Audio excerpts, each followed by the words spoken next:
Good morning and good afternoon to each and every single one of you. Really, really excited about today's session. And as you can see, I have a great friend of mine here today. I had to phone in a friend and she said yes. So thank you, Audrey. My pleasure. And we're going to get started here in about 30 or 45 seconds. We want for today to be really interactive because the whole point of these webinars that we've been doing over the last year and a half, it's not for us, it's for each and every single one of you. And most of you that are watching it either, well, whether you're watching it live or on demand, we want to make sure that we're maximizing the information that we're sharing with you that's going to really help make an impact and help grow that of your security business. So with that said, we will go ahead and get started. And I'm just going to, if in the chat, if you can verify that you are able to see my screen, I would greatly appreciate that. So we do have a sound check that we're in good shape. And perfect. I do see a few individuals that have raised their hand. And okay, awesome. So we're gonna go ahead and get started. So thank you very much. And as I mentioned, as we're going through this, once again, we really want for today to be interactive. So feel free to either in the Q&A or within the chat to ask your question. And for those of you that have been on our sessions before, you'll know I'm going to do the best that I can, or Audrey and I will do the best we can. If you do a chat to everyone, then we'll reference you by name. If you only do a chat that is to host and panelist, and I promise I'll try and do the best I can to have you be anonymous, if that makes sense. So perfect. Okay.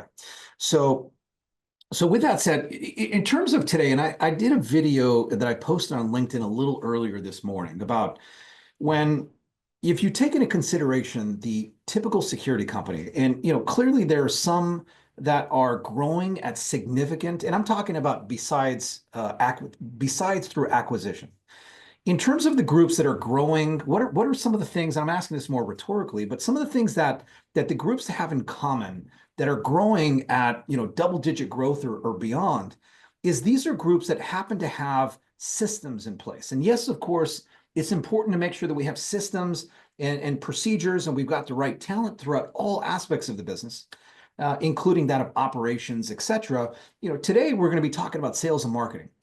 And it's so important, not just necessarily to have a systems in place, but to make sure that we are integrating these and that your sales and marketing are in alignment. Because I don't know about you, but I have definitely been in a position whereas I have consumed marketing for a company, and I'm going to say it's out of the industry, as to not embarrass anyone here.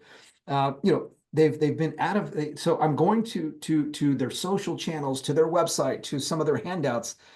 And what that is stating in comparison to when I'm having that one-on-one discussion to learn about their business, and it's as if we're talking to two different businesses. Now, that's just literally scratching the surface.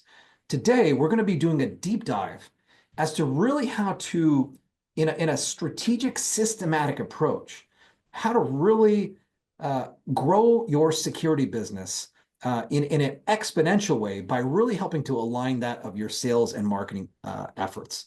So with that said, before we get started, I'd like to, for those of you that don't know us, I'd like for us to quickly introduce ourselves. So Audrey, if you can just share a little bit about yourself and about your company, your consulting company, and then I'll do a little bit about that myself as well.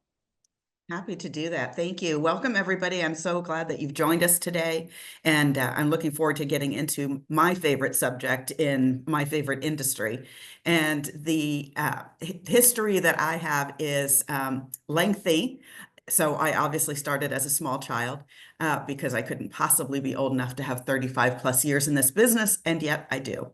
What I do now is consulting with dealers, both large and small, those growing and those working to maybe remove themselves a little bit from the day-to-day by helping increase their sales.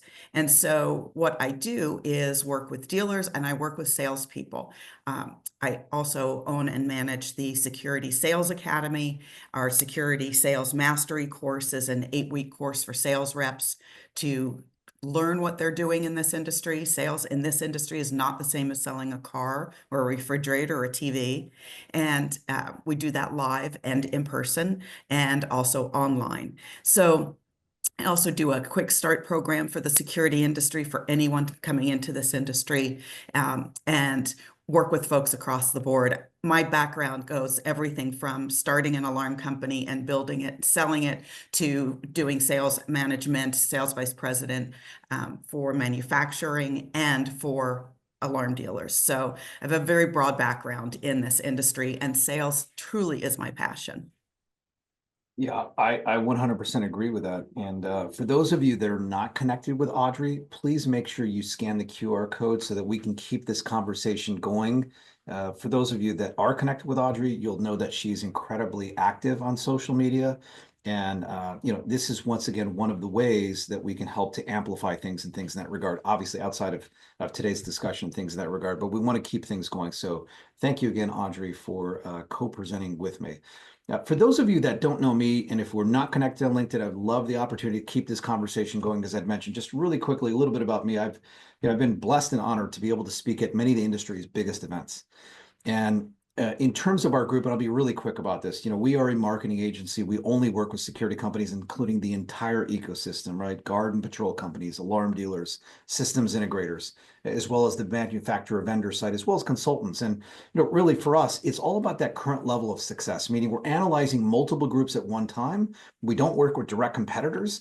And if you would like, even if it's just to audit some of your marketing, to provide you some feedback, I'd love to have that conversation with you to see as to how we can help get the good news out, because really that's what it is all about in terms of that. It's getting the good news out and making sure that your voice, what your value prop is, being properly communicated to that of the right audience. So with that said, before we get started, because we do have a couple of questions, I had mentioned that this webinar is being sponsored by our great friends at Alula. And for those of you that are not familiar with Alula, your success is what their mission is.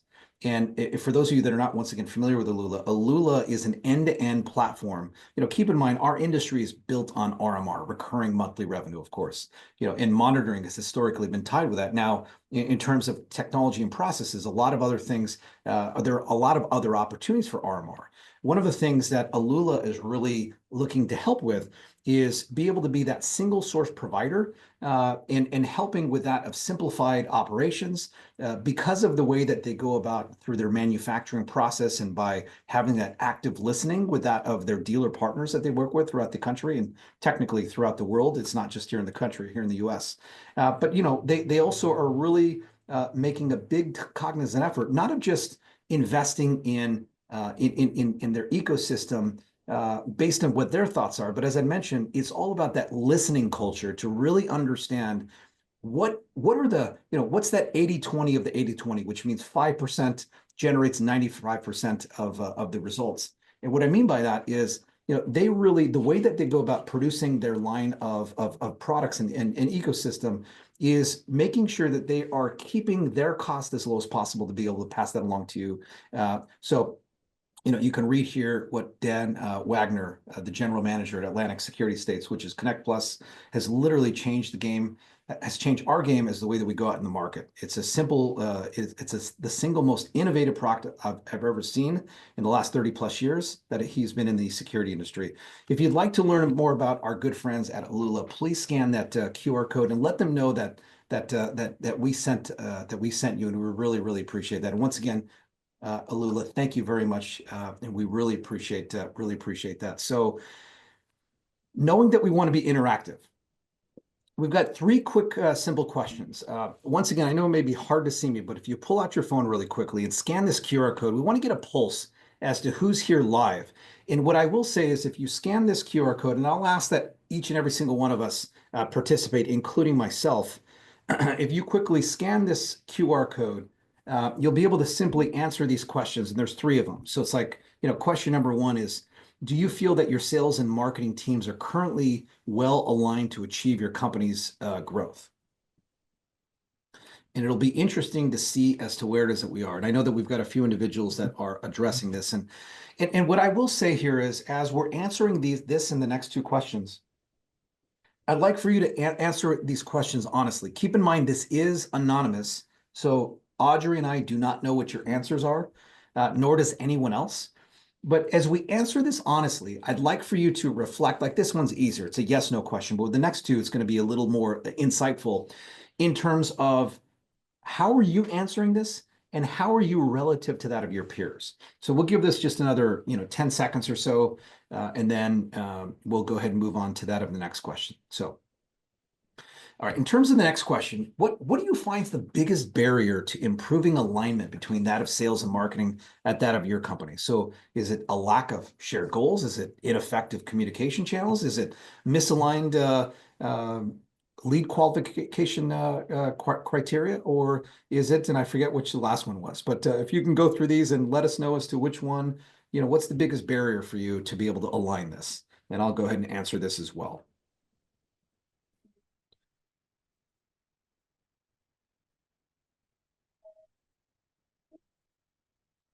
Okay, so we'll give this just another 8 or 10 seconds or so. But yeah, this is interesting. Whereas, we're talking about 60%, so more than half is that of the ineffective communication channels. And it's interesting as we'll have this up for another 10 seconds or so.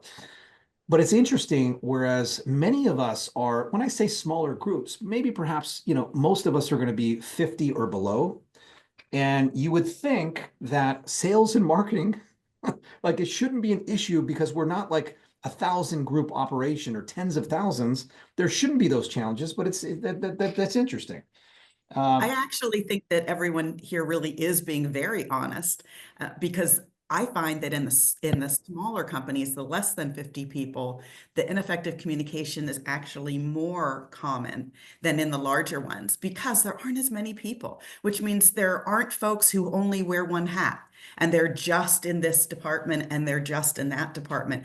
And it does make it a little bit more challenging to stop and say, is everyone on the same page? Well, thank you, Audrey, for sharing that. That's actually a really, really good point. So let's go ahead and move on to that of our final question, then we'll get into the actual prepared remarks. So it's which area would you most like to improve through better sales and marketing alignment? Is it lead quality and qualification, sales pipeline efficiency, consistency in customer messaging, or measurement of KPIs for that of success? And we'll give this just a few more moments as well, and then we can speak about this for a moment, then we'll go ahead and move forward.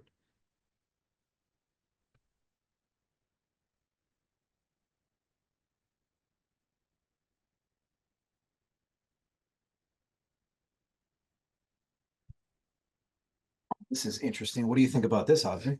Well, I'm looking at this and thinking we all really want the same thing, which is quality leads and qualified leads. So we want quality, which I'm going to assume means that they're ready to buy, able to buy, and are actually interested because we don't want to waste our time as much as we want to get out there and talk to everyone, and then to qualify those leads so that we are actually sending our message in the right way. But I like that the consistency is the second highest because that really is critical. We think of our business in one way, basically the way that we see it, but that doesn't always translate to our customers, and we have to be really aware of that when we're talking to them. Yeah, one thing actually that would be really helpful is in the chat, if we can type, if your customers are residential only, if you can type 1 in the chat, and if you're only B2B, meaning your customers are only businesses, if you can type 2, that would be great. And then if your customers are both residential and commercial, if you can type 3 in the chat. And once again, I know some of you may not want everyone, like everyone, obviously everyone will be able to see that. So once again, resi is going to be 1, commercial strictly is number 2, and then both is going to be number 3. That would be helpful. And I say that, Audrey, so as we're going through some of our examples, that's going to be helpful. And as everyone's typing in the chat, thank you very much. To just echo what you just mentioned in terms of consistency and customer messaging, it is so critically important. It doesn't matter as to whether we're working with residential or commercial. Now, keep in mind with commercial, it's really important because the sales cycle is going to be a lot longer. Like with the residential, potentially we may be like a 1 or a 2 call close, so to speak. Whereas commercial, this can be in months in the making and things in that regard. And it's so important to be consistent in terms of the frequency and consistent in terms of the key messaging that's coming through. So before we move on, I don't know, Audrey, if you want to add anything to that, and really appreciate everyone, everyone chiming in here in the chat. Thank you so much. I know a Well, number. what I find is what I'm hearing when I'm talking to dealers, and I was just on the road all of last week, and that is that they're primarily commercial or both. I don't see anybody who really is concentrating solely on residential, and I want to say any more to that, and that does not surprise me. Does not surprise me. Yeah, 100%. And I will say, as we move on, it's what we are seeing, which is exactly what you're seeing, Audrey, is that from the commercial standpoint, there are so many opportunities, and it's because of network, because of technology and process, and a lot of the technology partners that we're working with, they're really allowing us to layer services on top of the big four in terms of video access, intrusion, as well as fire, to be able to layer a lot of services that not only generate integration revenue, but that generate a lot of that managed service revenue, which is going to be that of RMR and things in that regard. So yeah, no, that's actually a really, really good point. So before we get to today's agenda, what I wanted to share really quickly is when we have collaborative marketing with sales, it can 110% be a force multiplier. And just a couple of key things to touch on here is, it can help in that of locating your ideal customer persona, your ideal prospect, things in that regard. You're able to reach, and keep in mind, you may have, knowing that most of us are going to be either strictly commercial or commercial and resi, keep in mind, there's like what's important to like a car dealership is going to be very different from that of a healthcare facility. And the key here is identifying them, being present where they are, as well as communicating to them in their terms and making and demonstrating that you're the authority in terms of who they know, like, and trust. There's this opportunity to be able to build and from an inbound perspective, for all of the leads that are coming in, for them not to come cold, but for them to be warm or hot, and not just for them to be warm leads, but for them to build that relationship with you in terms of how we market and how we communicate and our outreach, so that they're pre-positioned to buy and they're coming asking more and more questions and the right types of questions. Obviously, nurturing them is really, really important. And one of the other things that can be done, and that's really, really important, is with that of the happy customers that you have. And by the way, it should be every single one of your customers, is to be able to amplify that good news and also help to generate that of referrals. One of the primary issues that I always talk to salespeople about is salespeople have to have time to sell. And we all know that salespeople are your least the least interested in doing paperwork. So anything that slows them down or keeps them from being in front of more, thank you, Rebecca. Anything that keeps them from being in front of prospects is in their way, and really in the company's best interest, taking them away from selling. And granted, salespeople have to do the important parts of their job, and they do have to qualify leads, and they do want to target their markets to customers who specifically want what you sell. All of that is important, but to the extent that marketing can segment that or bring someone to the table who is a warm lead, someone who has called in not because they picked the top 3 in Google or Yelp or wherever else they were looking you up, that in the old days we would call it the yellow pages, but instead of that, they're actually calling because they've heard of you, they've heard something about you, they've seen your trucks, they've seen your decals, they've seen you, and they feel as though they know you, even if they don't know why. And that means that you've got a prospect who is ready to buy, and not just somebody who you convinced as a salesperson that you convinced to call and just see what it's all about. There's a lot of education involved in that, and that's fine. And we try to build up that kind of business. But when they come in targeted and they come in ready, we're not going to spend as much time in the sales cycle, and that's going to free up a salesperson to be able to sell more. And that's really part of what brings marketing to the table and makes it so much more powerful. Yeah, absolutely. And there was there was also a comment that came in the chat, and this individual said leads need to be the right target for your product offerings. 100%. It is all about making sure that you've got the right solution that is solving the challenge to that of your ideal customer persona. So 100% appreciate that feedback in the chat. And once again, as you share any of your feedback, and yes, thank you, Rebecca, for as Audrey had mentioned, if you reference to everyone, we'll reference your name, and if you reference it just to host and panelist, we'll be respectful of your privacy as best as possible. So, Audrey. This is the 7-step sales cycle, which if you are in sales or plan to be in sales or are in sales, whether you realize it or not, this is your track. This is what you're doing. And as David and I have gone through this, looking at the ways that marketing and sales interact, there isn't a spot here where sales and marketing don't interact.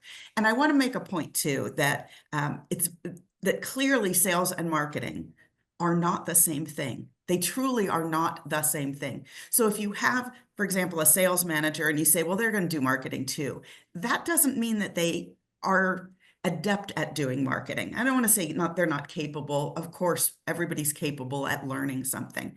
But why spend your time learning something when you can work within the parameters of what you excel at? So if you're the best at sales and bringing out sales in other people on your team, do that and find somebody else to do the marketing. But don't marry the two together just assuming that they're the same. Because one of the things that I hope that we're going to make clear to you today as we go through this is they are not the same, but they are very closely linked and they must work together. Marketing can't decide that this is the way it's going to be and sales better just come along.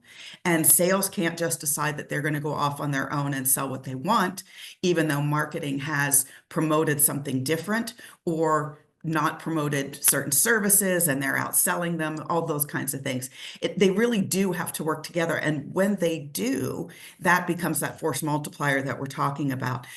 Marketing can specifically help with the prospecting and making contact because they can work on your online presence. They can allow for somebody to reach you online as opposed to a phone call. They can help to qualify your prospect by the marketing information and services that they provide. They can help you to qualify whether this is a customer that you want to go after, that you can serve, or even more specifically, once they come to your business, which salesperson might be the most effective at selling them because they've qualified in what they're really truly looking for and what they're interested in. And we certainly know that some salespeople are better in one area and some are better in others. If you can put the right person with the right prospect, you are already on the path to making that sale rather than just in the rotation of whoever is next. Then the nurturing, of course, that is a salesperson's job, but we do it with information and collateral that we can get through marketing, which makes us that much more effective. Presenting your offer is all about looking professional, sounding professional, having that look and feel that is the same all the way across the board from the prospecting part through the sale. And it really does make it look like your company, no matter the size, is more professional and more cohesive when it all looks and feels the same all the way through. It's very easy for customers and prospects to get confused during the sales process. It's kind of surprising how it happens, but we can feed into that and make that something that we don't have to worry about. Overcoming objections, of course, we definitely want to be able to provide the information that keeps that from being an issue. And then closing the sale. And honestly, I will add the last step, which is after the sale is closed, and that's continuing the relationship with the customers. This really is a two-step, a relationship that works together best, sales and marketing. Well, I'll tell you what, Audrey, you make it sound like it's really simple, but this is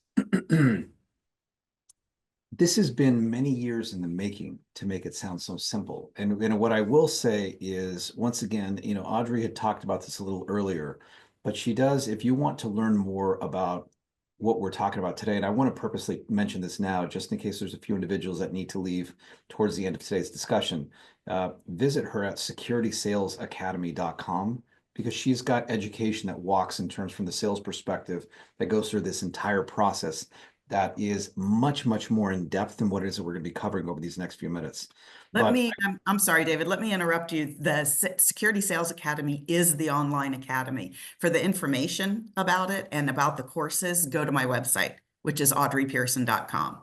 So, gotcha. and it's spelled just like you see it here on the screen, coincidentally. All right, perfect.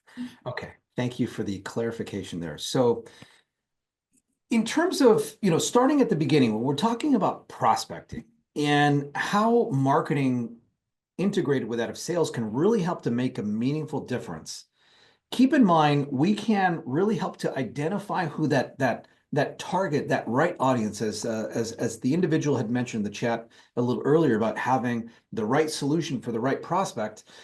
Marketing through its data and research and analytics can really help you to identify, like, where are they? What are the things that they're searching for? What are some of the online platforms around things in this regard? Keep in mind, I use this word omnipresence here. Omnipresence means being everywhere. It's like, if you take into consideration, we're at the end of 2024. Every single day, we are bombarded by hundreds and hundreds and hundreds of ads, whether it's online, whether it is via email, whether it is on television, whether it's on billboards, radio, et cetera, et cetera. We're bombarded by things, and it's key and critical to make sure that we are, once again, getting that right message in front of the right audience, and it requires a number of different touch points. And speaking of that, I'd mentioned a few minutes ago, knowing that, once again, I'm going to use the example once again of like an auto dealership versus that of like a hospital. The needs, like the challenges, are incredibly different.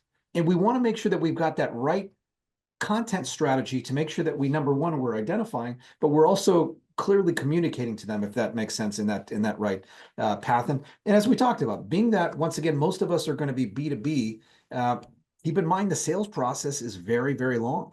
And we've got to make sure during that prospecting phase, we really are building that relationship with them in terms of who they know, like, and trust. Whether it is before they've spoken with someone on your sales team, or whether it's during that formal sales process, if that makes sense.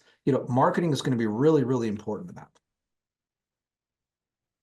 David, I absolutely agree with all of this. And you used a grown-up word about what I tend to say in my sales training, which is be everywhere.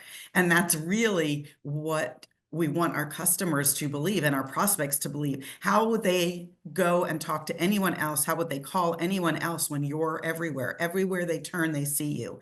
And one of the things I tend to comment on when alarm companies and integrators say, ask the question on lead intake of where did you hear about us? And don't be surprised when sometimes they will tell you where they heard of you and you're not there. You've never done that kind of advertising. You've never been in that location. The account they point out is not yours. It happens all the time. And it's not because the customer is lying to you or because they forget. It's just that they're so used to seeing you everywhere that they really don't remember where they first heard of you. And that's actually where you want to be. You want to be the top of mind and the one that they think of when they're looking for the services that they're looking for.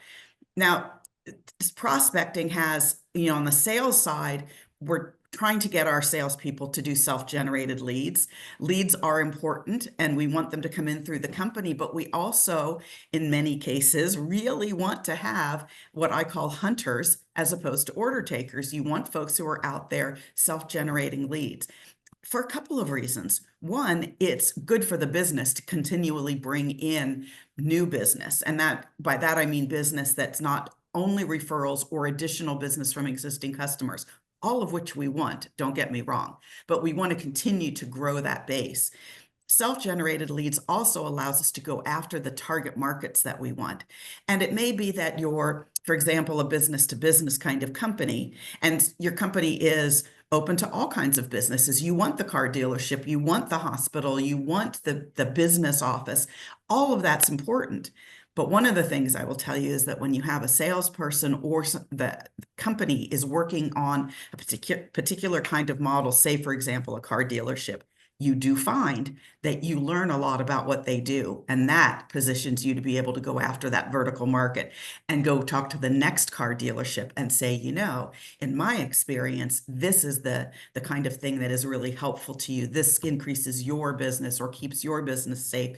And you immediately start earning more trust and confidence from the person that you're talking to, because they recognize that you understand their business. The more of that you do, the more of it becomes of value to your company. It's not that you only want to go after one vertical in your company, but as you target each of these, you get more and more recognition. That contributes to your relationship building, not only with the people that you're talking to, but keep in mind, and I'm sure you've seen this, that when you're out there talking to, for example, I'm in an area, I live in an area and had my alarm company in a very big tourist area, huge tourist area with tons of restaurants. And we also are huge in the ag business. Turns out all those people know each other. They all know each other. The ag business, we were dealing with second generation families. Those kids in all those different businesses, they all grew up together. They went to the same schools. They know each other. They married each other's sisters and brothers. You get in with one and they start talking to each other. It's exactly the kind of relationship building that grows a business. And that's part of your long-term focus. So that is, let's continue to build. Let's continue to build on the base that we have of people who know, like, and trust us. Dave and I will both say that all the time. It is critical to building your business. And if you stay focused on supporting and taking care of those customers, they're absolutely going to refer you and actively refer you, not just give you a reference when you ask for one. And there's a difference between those two. Both are critical. Yep, 100%, Audrey. And I'll tell you what, I'm just going to echo really quickly a couple of key things that you shared is on that line of know, like, and trust. We are all vying, we and our competitors, and I'm, I've got each and every single one of your hats on right now. It's like your customers are being bombarded by all of your competitors and some of your indirect competitors. And it is so significant from marketing and from sales during this prospecting phase to build your topical, to build your authority into being not just a provider, but to being the provider. Because to what Audrey just mentioned, with us, I'll speak about us, and I'm sure I'm speaking for Audrey as well. Even though there may be a group that may not be the right fit for us for any reason, that doesn't limit them from referring others that can. And keep in mind whether you're on the vendor side in our industry or you're on the dealer integrator side working with your customers, your prospects, your customers, they speak to each other. And that's why it's important, even like with things that we're doing today. It is all a matter of continuing to build your brand, your personal brand, as well as your company's brand. And I'm not talking about just getting your logo out there. It's about like people like doing business with people. And obviously, Audrey can expand upon this, but like it is a matter of making sure that you are really communicating not just your value prop, but your values and your mission and things in this regard, because it goes back to, someone may not be, because remember, and I talk about this in many of the webinars about the difference between in-market prospects and out-of-market prospects. In market, someone that's actively searching for what you do, they may not necessarily know you, whereas out of market, which is the lion's share, it's 80 to 90% of the audience out there, they're not actively. So the whole point here is, as we're in this prospecting phase, when they matriculate from out of market to being wanting to your service, who are they going to come to? They're going to go to who they know, like, and trust. I don't know, Audrey, if you want to say anything else before we move on to the next. I absolutely think it's the most important thing that we do. I've always done this, and I always encourage salespeople to do this, and that is to be the resource for people for networking or for anything, not just in security. Obviously, we want our customers and frankly our prospects. And even if they end up not buying from us, I want them to consider me a resource in security. That's what I want them to do for you.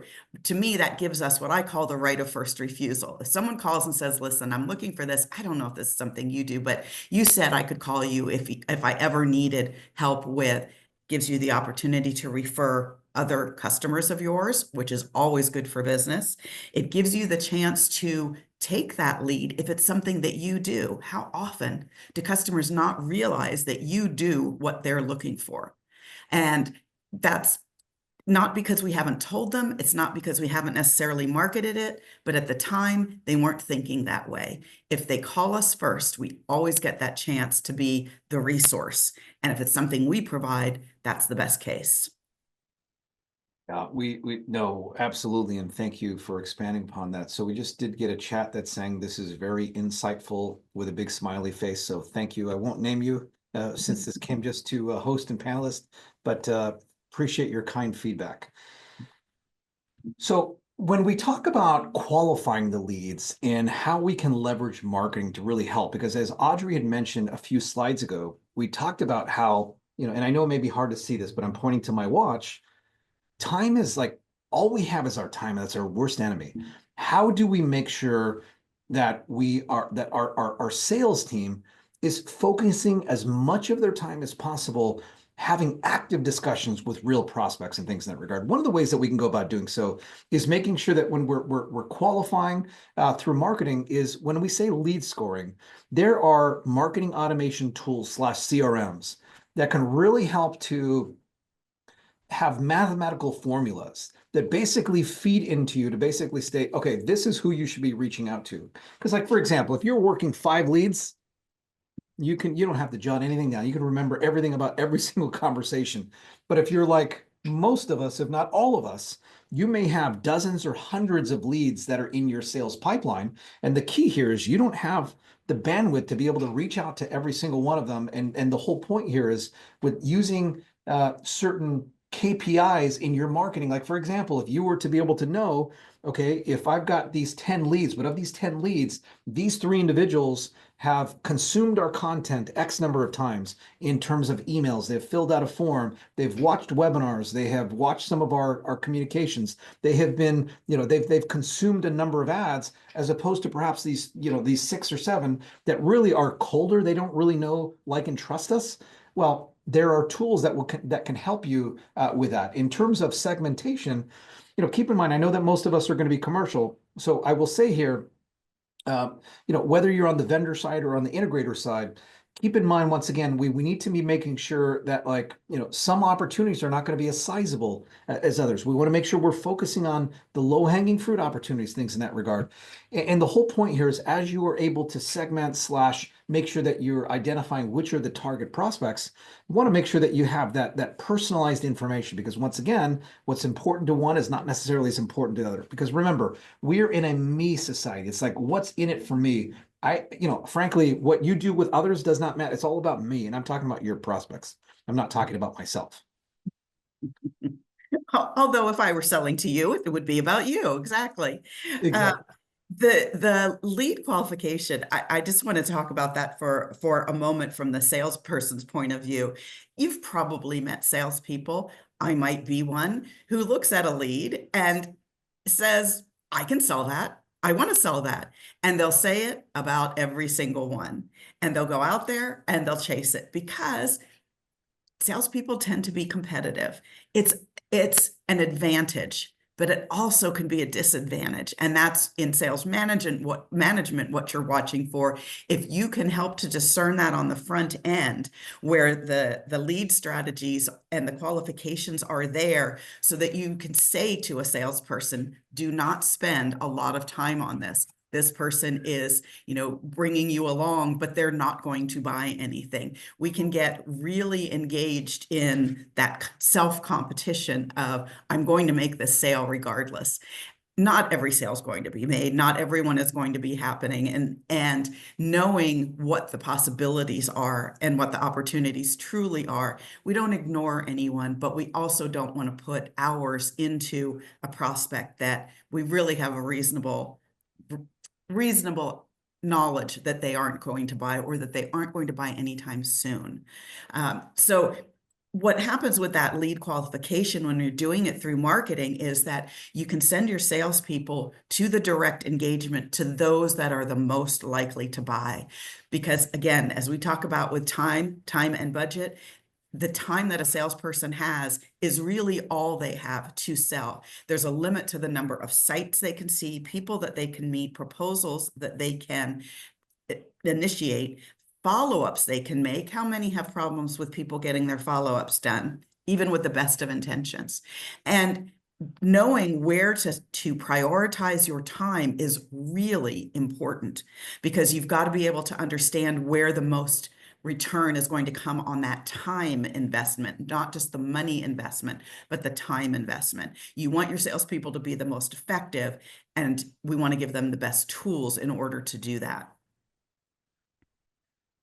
Agreed, and thank you for that. So when it comes to that of the needs assessment and marketing's role in that, marketing is able to help with collecting and generating insights in terms of some of the existing or the current, as well as some of that of the future customer needs and things in that regard, whether it's predictive, and I don't believe he's present live on our webinar today, but like in terms of feedback mechanisms, one of many of our, if not all of our good friends, Kirk McDowell, who we spent some time with honoring him for the George Weinstock Award, for his lifetime achievement at the California Alarm Association Winter Convention this past week.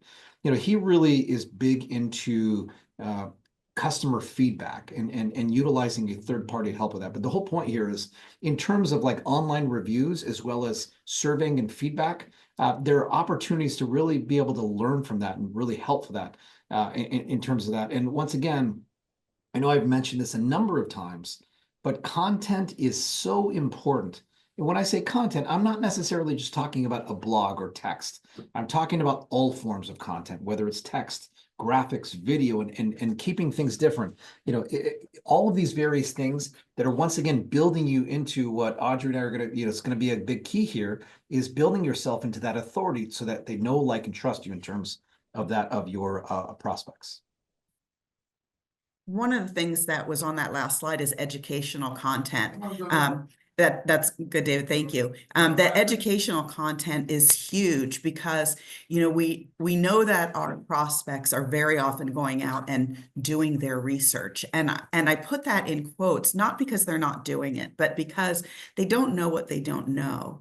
And that's where we come in. We're the security industry expert. We are the ones who are going to help them to assess their needs and then find solutions that not only serve the needs that they have and what they've indicated that they're interested in, but also point out other opportunities to make their businesses better or their home safer. Those kinds of, David, you can go to the next slide, it's okay. That educational content is important all the way through.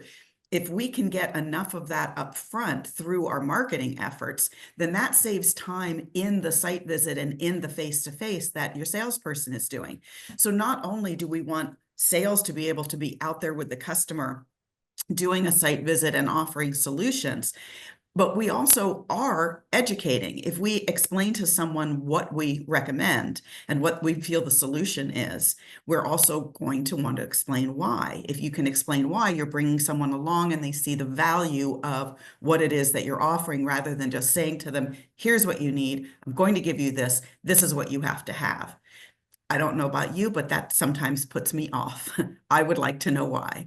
Tell me why you think that's a good idea for me. Well, if we can do some of that education up front, not only do we have that information already preloaded in our customer when we go to meet with them, but they also recognize that we're an expert and they trust us. And that builds the immediate trust that you need when you first walk in to work with a customer.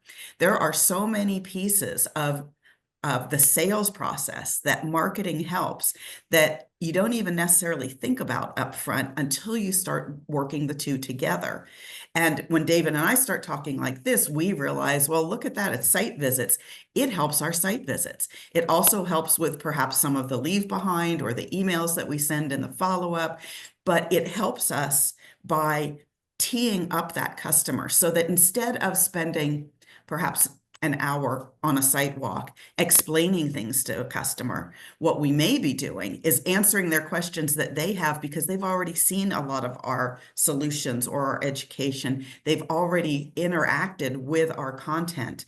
And so we get into a deeper conversation faster, and that may allow me to go and do yet one more call It may allow me to spend an extra hour clover leafing around the area where I was just working or just had that appointment that I might not have had if I was spending more time with the customer. So there are a lot of subtle ways that marketing feeds into the customer and into the sales process that you start to notice as a salesperson when you're talking to them and you realize that some of this information is already in there. And the fact that it came from you and not your competition makes you that much perceived, that much more as an expert. And the value of what you offer is higher and therefore more valuable and worth more money, which makes your pricing easier to sell. That's the key because, there's a race to the bottom that no one wants to win in terms of price. And that's where building your brand, building your authority positions you as that of the leader. So completely agree with that. In terms of how marketing can help enhance that of product demos, uh, marketing can help with that of visual aids as well as storytelling and digital tools. And the key here, as we talked about before, is to make sure that not just visually, and there's this visual cohesion, but more importantly, the messaging cohesion. It's like we want to ensure that the email that was sent out, perhaps a webinar, the website, all these things are all saying the same thing, and they are helping to communicate that consistent key messaging. And here's the thing, knowing that once again, sales is very limited with their time, we want to make sure that we're working really closely with marketing to help build these things out so that your sales team can once again have things that they can, whether it's during product demos or whether it's in their prospecting, things in that regard. We want to make sure that they have these tools that are readily available to be able to use in a moment's notice, that is key and consistent if that makes sense. And I don't know, Audrey, if you want to add anything before I move on. It absolutely does. And I want to be clear with regard to the message. When we say the message is the same all the way across, it's not that the language is the same, but the message is the same. So if what I am selling is, for example, video surveillance, and there's different opportunities, there's different layouts, there's indoors, there's outdoors, there's remote video monitoring, there's all kinds of things that as a salesperson in this industry that I can sell with respect to video surveillance. Depending on my customer's needs, what my customer does, if it's residential, if it's commercial and it's a car dealer or it's a hospital, even within all of those opportunities, I am still going to have levels of interest based on different things. So for example, I could be talking to a customer who has an office building, and their concern might be that they have shoplifting and they want to watch for that. They may have employees that they're concerned about what they're doing in the register. They want to watch that. They may have concerns about who they're letting in the back door and they want to watch that. It could be the parking lot. It could be their employees who come into the building early in the morning or leave late at night and they're concerned about their safety. Those are all different use cases or portions of different use cases. And so again, the message is the same. Video surveillance is very valuable and it's helpful to your business. What we're trying to narrow down in sales and in marketing is where are the particular pain points or concerns to the customer? Because what concerns David about his office building might not be the same thing that concerns me about mine. And it may be that what David's concerned about, I have to think about that. Yes, maybe that is something I should be concerned about. I hadn't thought of it. So we're not only trying to respond specifically to what the customer is looking for, we also need to question and discover the other things that might bring them in. So it's constantly kind of a testing, if you will, as we're doing that visit. Having those live demonstrations and the tailored presentations, interactive, all of those things, a lot of what we run into in our industry, this is technology. Not everyone is as comfortable with technology as everyone else. If we can have someone who is touching it, feeling it, they are going to get more comfortable.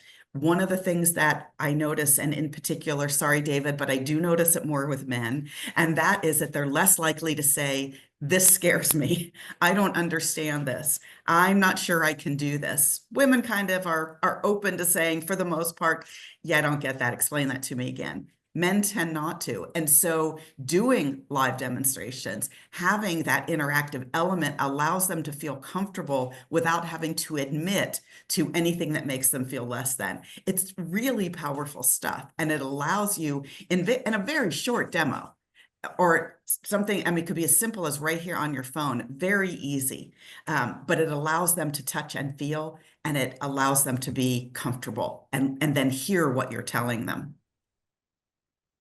Yeah, no, thank you, Audrey. Appreciate that. I want to just, so in the Q&A, Colin Harold submitted a question a few minutes ago and just want to address that really quick. So David, possibly a separate webinar, will you be addressing how to leverage AI to improve sales and marketing strategies?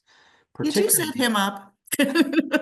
Well, the short answer is no, particularly in the context of SEO and lead generation, Colin.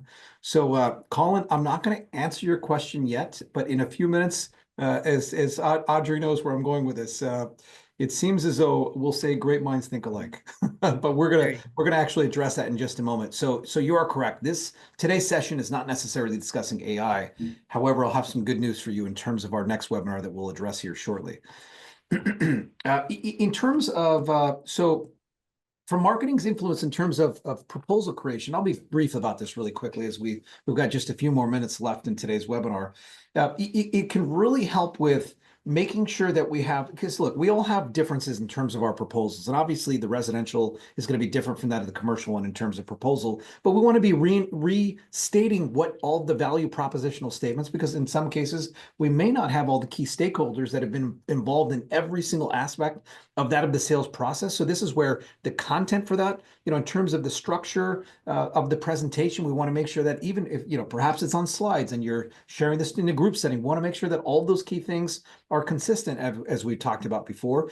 And we're addressing some of those objections in terms of also how we are differentiating ourselves versus that of our competitors. And if there are certain metrics or a return on investment, in our particular case, with some of the solutions we offer, there may be that return on security investment. We want to make sure that we're communicating all of those particular KPIs in that of the proposal, and make sure that we create templates that are scalable and easily adjustable, because going back to what Audrey's talked about, we want to make sure that that administrative time is being to a minimum, but while we are customizing things, because what we offer, and I've got every single one of your hats on, are custom solutions based on the challenges that we have uncovered or discovered during that entire sales process. Can't be more in line with David on this. There's a segment of my sales mastery course that I literally call proposals that sell. Your proposals have to be able to sell for you. You will never be able to get in front of every single person that you want to. More importantly, your proposal will end up in front of people that you can't even imagine will see it. Particularly these days when we email it, they'll give it to even a friend. Let me take a look at it. I just did something like this. They'll send it to somebody that you never anticipated. And what happens is when that person who sees it asks a question, your proposal has to be able to answer that question, because people will not come back to you. They won't necessarily get back to you. Or the person you gave the proposal to will say, we'll answer it. And we all know they're not going to answer it the way that you do. They're not going to be as effective as you do. I almost changed this anticipating objections and overcoming them into removing objections, or really preventing objections. If we are clear enough about everything up front, and we have done our empathetic listening, we've done our qualifications, we've reinforced the value all the way along in the presentation and in the proposal, then we prevent objections, and it makes the back end of what we're trying to do, negotiating and closing, so much easier and so much faster. And so that is really critical, and that's part of the proposal. It's part of the whole process, but it's very, very important in the proposal process, because that's a big leave behind. That it is. In terms of how marketing can help to close the loop, once again, as I just discussed a couple of minutes ago, it can really help to reinforce who our brand is, what we stand for, and in terms of the value that we're delivering in terms of solving those challenges from a custom perspective. part of the way that we can go about doing so is making sure that marketing is really making a cognizant effort to make sure that your reputation, your brand reputation is so high. Because keep in mind, some of the typical, for those prospects that don't really know much about you, and if it's coming in, for example, like cold traffic, so to speak, or like a cold lead that doesn't have a lot of knowledge about who you are, this is where your online reputation can help in terms of like reviews or sharing that of customer success stories. And keep in mind with these customer success stories, this is where, not that we have to have these big formal multi-page case studies or use cases, but if we have simple little blurbs about in terms of what was the challenge, what was the solution, what was the result, keep in mind in terms of the challenge, other customers can relate to that. And there is no challenge that's all challenges are great. And we want diverse challenges. And the tougher the challenge, the better. And I say this because that demonstrates how great your company is. The other thing is we want to make sure that we're utilizing targeted communications and not necessarily taking that shotgun approach, whereas it's like one message for everyone, but we want to have those custom tailored communications. And then as we talked about with that of reputation and customer success, we want to have that social proof. And the social proof should not only be on your social media, should not only be on that of your website, but these things can be on that of your proposals as well, and things in that regard, just to once again push things over the edge. Because remember, all these things that we're talking about, and I'll finish with this really quickly, is especially for those of us that have these longer sales cycles, it's remember, tiny hinges swing big doors. And all of these fine details, if we can go from the average sales time of, I'm just making this number up, from 4.5 months to 4.25 months or to 4 months, when you take into consideration and you multiply that by all the prospects that you have over the year, knowing that the average lifetime value and the average customer size is like, these are significant numbers. Like these small things can make a huge positive impact in terms of not just if you're on the direct sales front, not just on your sales commission, but from those of us that are in leadership in terms of the profitability, cash flow, et cetera, et cetera. Absolutely true. That the finalizing the sale, that clear call to action, you'd be surprised how often customers don't get what it is they need to do in order to, they've heard you, they like what you've told them, they're comfortable with the price. What do I do next? Believe it or not, we're really, as a whole, in the sales industry, very bad at telling them what to do next. Let's get some paperwork going. Let's get you on the schedule. Let's get started. Here's what we need to do next. Folks really don't know because they don't know our process. They do something else. Negotiation skills are huge. Negotiation skills, when someone says to me, well, I'm very interested, but oh, that's what makes me happy. A lot of salespeople, it does not. It makes me happy because I know they're in. They want to buy this. They want to buy it from you. Now it's a matter of just bringing it to a close. Part of that is the call to action. Part of it is making them comfortable around whatever it is that's kind of holding them up. But that's a negotiation. Now it's on me to make it happen and to bring it home. Should be a salesperson's bread and butter. Creating the urgency is well, I don't want to necessarily say obvious, but that's really critical, which is let's get you on the schedule. How many people have trouble getting technicians? What's your schedule look like? The sooner you sign, we always, the first one who signs is the first one who gets the installation. We know that's not always the case, but let's get you onto the schedule. You don't need it for 3 months. Let's get you in there and put you on the schedule so that we know when you have it and you have first choice then. So there's always ways to do that. Dave, I'll let you go on because I know we're up against the clock. Yeah, and I know, and for everyone, I'd say if you can give us another 3 to 5 minutes, we're just about to wrap up here. But what I will say here is, as we're following every single step in the process that Audrey and I have talked about, this should be a natural, it should not be a hard close. It should be expected. It should almost be to a point where they're asking, what are the next steps? How do we get started? And I don't want to speak for Audrey, although I will speak for her. I would imagine that they're just like myself, as we're going through the sales process in our respective businesses, as we're following this systematic approach, we're putting ourselves in a position where it's that natural, organic, let's get started in a very non-direct way. It's not required. Non-pushy. It's non-pushy. Exactly. Thank you. Non-pushy.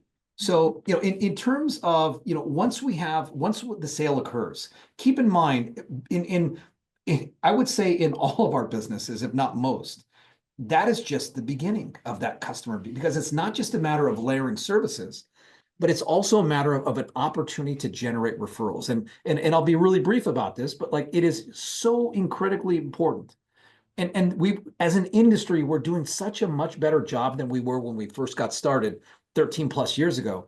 But make sure that we're keeping in touch through newsletters, through updates, through direct outreach, through social, like all of the above. That's really, really important. I don't know, Audrey, if you'd like to cover these last two bullets. Absolutely. The feedback collection is critical. You want to be sure that when the customer gets their system installed, they're happy with it. It's the happiest they're going to be, you would hope, that they'll ever going to be. Let's get that feedback so that we can use it. That's what's going to start feeding us literally into the coming customers. And their information, this customer's information is going to support and create trust in the next one. It creates that sense of community. People want to feel part of something. They want to feel part of the family, which is your business. We often say that in family businesses, and it's true. People want to be able to call and feel like you know who they are without having to look up their number and figure out who they are. They want to know who you are. Makes a big difference. And the personal follow-up, the referral programs, we build that long-term relationship. This is literally the last segment of my 8-week course, which is we've got to build that business. If we sell it and we walk away and they never see or hear from us again, honestly, we've wasted so much of our resources. Yes, we have the RMR and that's terrific, but if we're not building on it, we are just throwing away opportunities. And that's where marketing continues, frankly. We still need to remain committed with our marketing and sales to bring that forward and to grow. And I'll just quickly add to this.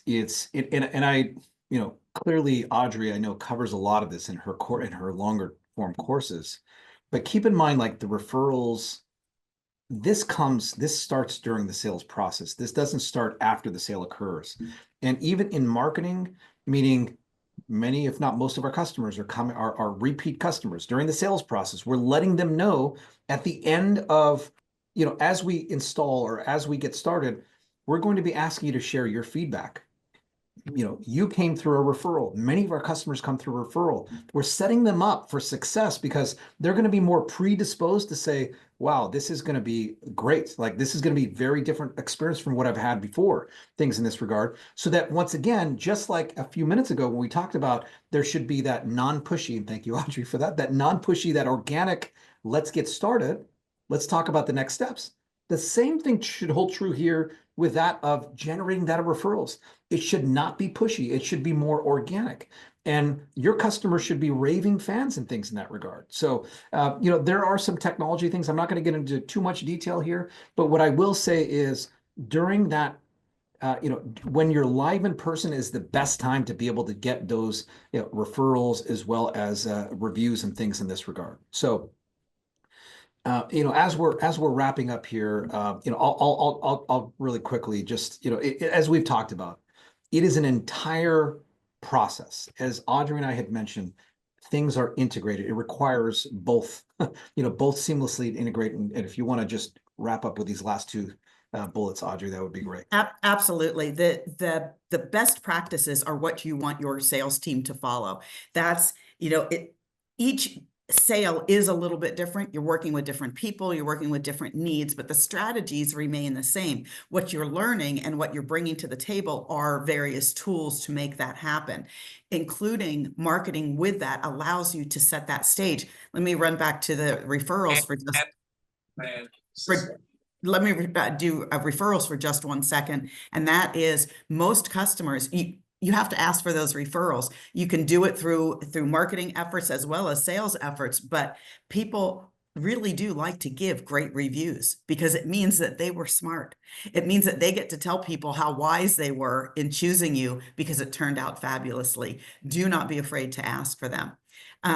Use the adaptability, which is if something is not working, you want to try the next way. If this doesn't work, you want to try the next way. You're constantly finding the various tools in your toolbox, both through marketing and sales, and integrate them together, have them talk to each other because they're going to bring up ideas from each side that will help to raise the value of both. And that's going to raise the value of your company as you do more sales. 100%. And as we're coming to a close, and I want to talk in just a moment about our next session. And by the way, Colin and I were not I won't say colluding, but that was an excellent question that you asked a little earlier. I know that, first of all, I know that we're up against time. If there's any burning questions, and I want to be respectful of everyone's time, feel free to ask in the chat or the Q&A. But I want to, first of all, and let's see here, there is. Give me just a moment. Yeah. So if there are any other questions, feel free to let us know, or you can drop a line to Audrey or myself afterwards in LinkedIn or directly. But I want to, first of all, if you got value from this, from Audrey's perspective, please put a big heart in the chat. And I am going to get started with that as well. Audrey, it is, first of all, it's an honor to be your friend. And I really appreciate you taking the time to help really get the good news out about the significance, the importance of how sales and marketing together are really, really important. I'm very, very appreciative of everyone that's watching this live, as well as those that will watch us on demand. Michelle Blagrave, excuse me, said, "Thank you for another informative webinar, and everyone. I highly recommend Audrey and her classes. She is an excellent teacher and a gem of a human." Michelle, Right back at you, Michelle. exactly. Right back at you. I 100% agree with you. And I really, really appreciate everyone's feedback. As we're wrapping things up, in terms of our next masterclass that we're going to be discussing, AI and security. And I'll tell you what, and I'll try and be really brief about this. So, I know that we as an industry leverage AI in many, many facets of our industry. It's like, for example, when it comes to, let's just use, video surveillance or video monitoring. Like without AI, we would not be able to have business models that are conducive to being able to make things profitable. With that of the various types of video monitoring, whether it's verification, whether it's remote guarding, proactive video monitoring, things in this regard. But I'll tell you what, AI in marketing from the security standpoint is not necessarily also just for that of content creation. There are so many other tools and applications. And by the way, look, AI is being very disruptive, and it will continue to be disruptive. We're just getting started. We're going to discuss, and I'm not going to, you all can read what we're going to be discussing faster than I can state aloud. But this is going to be one that I really, just like today's is a can't miss, January's is going to be a can't miss. And I'd love for each and every single one of you, and for you to, speaking of referrals, to suggest this to that of others to attend this one as well. We're going to have a lot of fun. We're going to make it as insightful as possible, pack as much information, and have a lot of actionable insights and things in that regard. So the QR code is here. Once again, to our great friends at Alula, a big thanks for being the sponsor for that upcoming webinar as well. But once again, and I see all of the hearts in here, all of the cheers, even like multiple hearts, multiple thumbs up, like I'm gonna stop this really quick and just say we love you. Oh, thank And you. Audrey, we love you, and everyone that's watching this live and that will be watching this on demand. We're so appreciative of this. Well, it's my pleasure, and thank you for offering, and thank you for all that you shared in this webinar as well. It's all tremendous value, and it's really important. It's not something you can ignore in your business. It really isn't. So, thank you. Have wonderful holidays, everybody. Yes, absolutely. Yeah, have a wonderful holidays, Christmas, New Year. And I look forward to, well, Audrey and I look forward to seeing each and every single one of you at an upcoming event. But until next time, thank you so much. Thank you.